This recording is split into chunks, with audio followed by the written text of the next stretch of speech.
Hello everyone, Jeff with the Green Review. It's fall. Days are getting shorter, it's getting darker earlier, leaves are starting to fall off the trees and shrubs, and that's the time of year that we want to look at how we can make sure that our fish are going to be safe over the winter. As the tree leaves fall into the pond and the shrub leaves fall into the pond, they start clogging up the waterfalls, they start clogging up the skimmer, and as the leaves start sinking into the water because they're not flowing like they should, they start decaying. And as the decay organisms consume the oxygen that they need, they start taking the oxygen out of the water that the fish would need. The decay byproducts, tannic acid and other chemicals from the leaves, start turning the water brown, so white fish turns to be a brown fish. Not that it turns that way, but that's just the appearance. When you look through the brown water, you don't see white fish anymore. You see, the brown tea-colored water.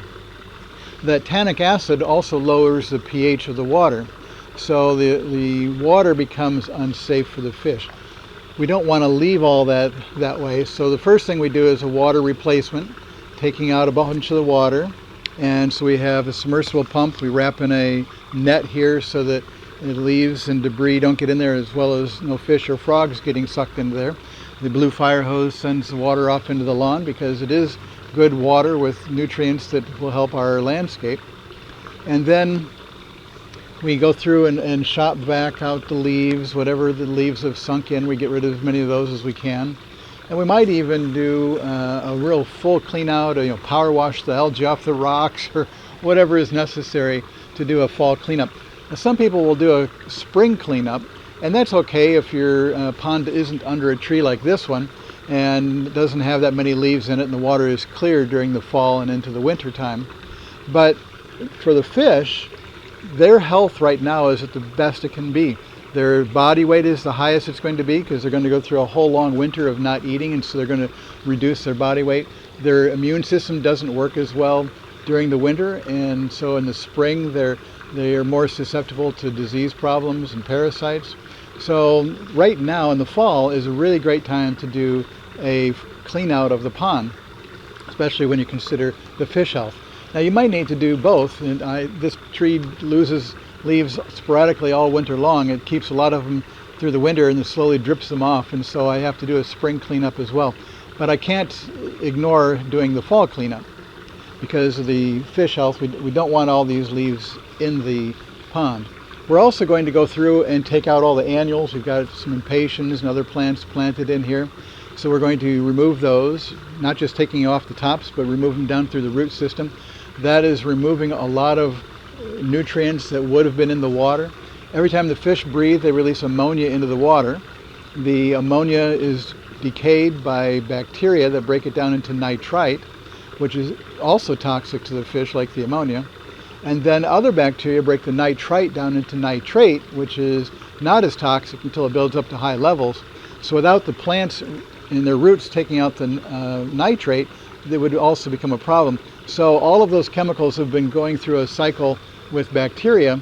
Then at the end, the plants are consuming the nitrates. So by taking out all those plants, we also remove all those nutrients. If we just broke off the tops of those plants, the roots would decay and release some of those chemicals back into the water. So we want to remove all the annuals, which would include cannas and a few other things we've got planted that are perennials that we use either as an annual or we overwinter and put back into the pond in the spring. Then we do have aquatic perennials like this lizard tail and water willow and things that are going to lose their leaves directly into the pond. So we're either going to prune them off below the water level and remove these tops, or we're going to go through and strip the leaves off. So one way or the other, we're going to take all these leaves off because we don't want them going in the water. Now we could wait until later to do these, but what we're also going to do to stop all these tree leaves from falling into the pond is we're going to put a net over the entire pond. We use a Nikon net. It's a really large net. It's a very strong, very durable material. This net has been in use every fall for 30 years now, and it has really nice stakes. It has a bunch of poles, different lengths to go into the different levels. So a couple of real long poles go into the deepest part and they come up high enough to keep the net out of the water even with the leaves on it. So it looks like a big top circus net or tent, and it is wide enough to cover everything. And sometimes the leaves fall enough, the rains, or we have to blow a leaf blower to blow them off so they don't stick in there and sag it down, and then become a tea bag and put all the tannic acid back into the water. So this next few days we'll be doing all these steps of doing the water change, doing a little bit of a clean out, removing all the annuals and the perennials, and then covering it with the net.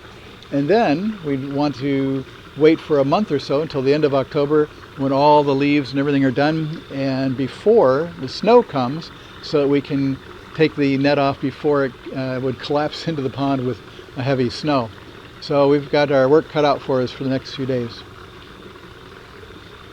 So what's this mean to me? If you have a fish pond that is in an area that has a lot of leaves, you may need to do a fall clean out to keep your water clean and healthy for the fish. And if you're in an area where there isn't a lot of leaves blowing in, you may not need to do a fall clean out at all. And this is Jeff with the Green Review. Thanks for watching.